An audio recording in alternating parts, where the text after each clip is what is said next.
আসসালামু আলাইকুম। Hello everyone. আশা করছি সকলে ভালো আছেন। চলছে গ্রীষ্মকাল আর এই সিজনে কিন্তু প্রচুর পরিমাণে ফল পাওয়া যায় বাংলাদেশে।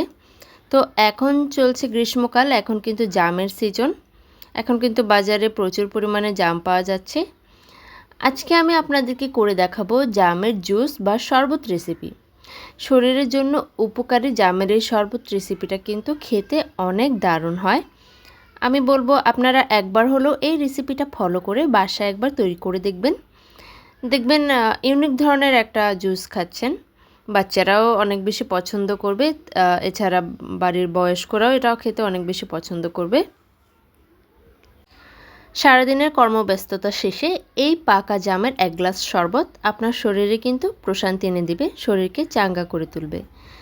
তো আজকের এই জামের শরবত রেসিপিটা কিভাবে তৈরি করতে পারবেন খুব সহজে ঘরোয়া উপকরণে, চলুন তাহলে সেই রেসিপিটাই আমরা দেখে নিই।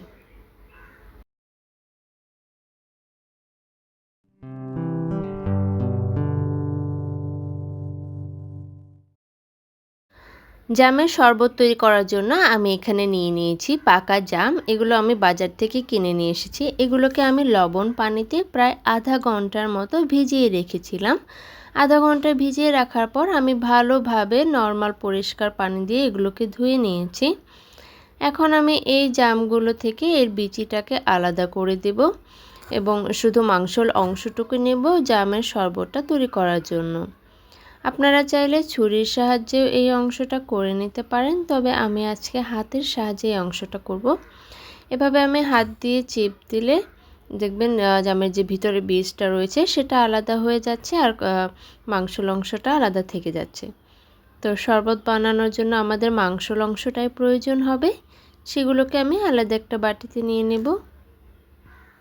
আপনারা চেষ্টা করবেন একটু পাকা জাম নেবার জন্য। একটু পাকা জাম নিলে এভাবে হাত দিয়ে চেপে চেপে কিন্তু বীজগুলো আলাদা করাটা বেশি ইজি হয়ে যায়। তাই চেষ্টা করবেন জামটা কেনার সময় একটু পাকা ও নরম জামটা কেনার জন্য। দেখতেই পাচ্ছেন আমার মাংসের অংশগুলো আলাদা করা প্রায় হয়ে গিয়েছে। এবার আমি একটা ব্লেন্ডারের জার নিয়ে নিচ্ছি। একটা ব্লেন্ডারের জারে আমি সেই বীজ থেকে আলাদা করা জামগুলোকে ঢেলে দিচ্ছি। জামের এই শরবতটা দেখতে যতটা সুন্দর হয়, খেতেও কিন্তু ততটাই লোভনীয় হয়। তো সবগুলো জাম আমার এখানে দেওয়া হয়ে গিয়েছে। এবার আমি আরও কিছু উপকরণ অ্যাড করে দেব। জামের শরবত এবং জামের ভর্তা দুটোই কিন্তু খেতে অনেক বেশি ভালো লাগে।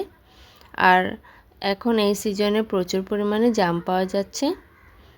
তো দিয়ে দিচ্ছি আমি সামান্য পরিমাণে গোলমরিচের গুঁড়া, দিয়ে দিচ্ছি সামান্য পরিমাণে শুকনো মরিচের গুঁড়া।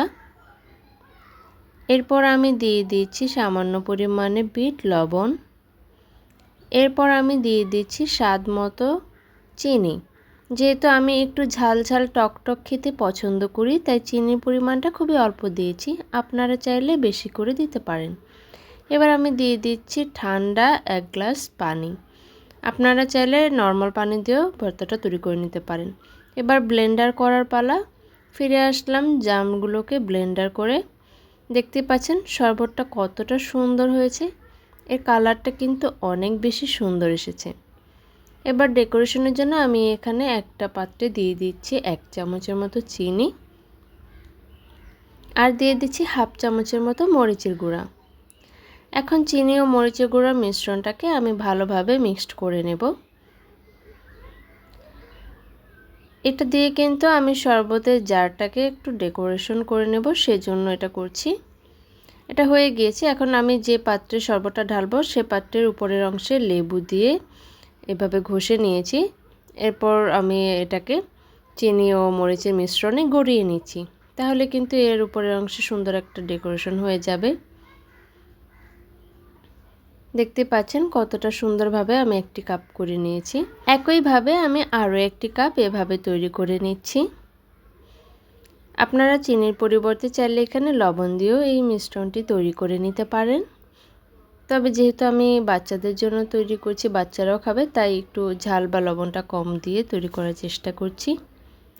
এবার আমি সেই পাত্রে ব্লেন্ড করে রাখা জামের জুসটাকে ঢেলে দিচ্ছি। কতটা সুন্দর হয়েছে, এর কালারটা দেখেই তো লোভ লেগে যাচ্ছে, তাই না?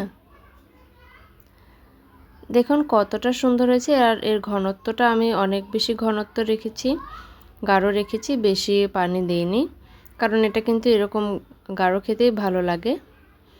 একইভাবে আমি আরও 2টি বাটিতে ডেকোরেশন করে নিয়েছি। এবার সেই বাটিগুলোতেও আমি জামের শরবতগুলোকে ঢেলে দিচ্ছি। আপনারাও কিন্তু এই রেসিপিটা একবার হলেও ট্রাই করে দেখতে পারেন।